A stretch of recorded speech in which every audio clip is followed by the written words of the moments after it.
dito, sana ganito lang. Kung may order na palabok, may libre kang palabok. Good sana, di ba?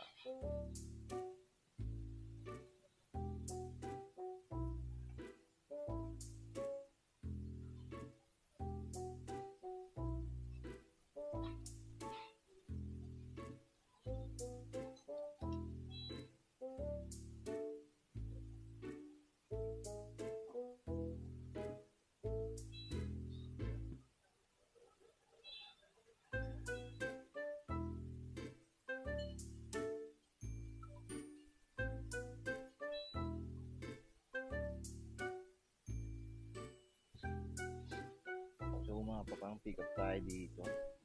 Palabok. Pagka nag-pick up ka kasing palabok na bila, may libre kang isang order. Kaya solid na merchant to. High Ace Squid. Ayan o. May almusal na tayo.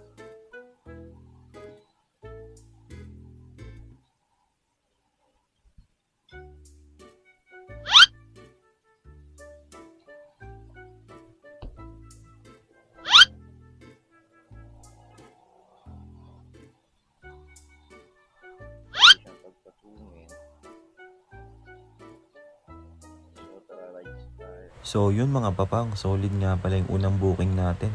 Nakalibre pa tayo ng sabit na palabok doon sa may high ace na merchant na kinuhaan ko.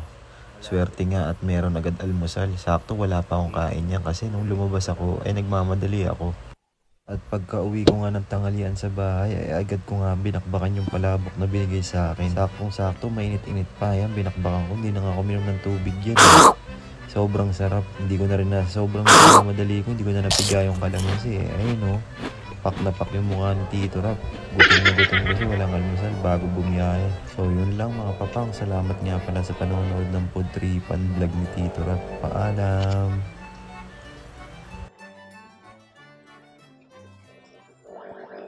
Teka nga pala, may nakalimutan akong i-voice over.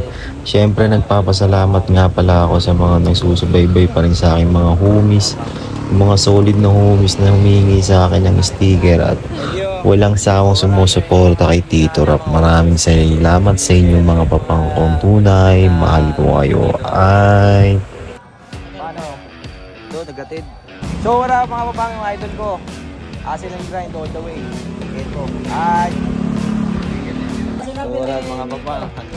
Kasama pa ba parang balog yan? Hindi ba pagkain mo yung parang maasin? Sige, binigyan. Ay.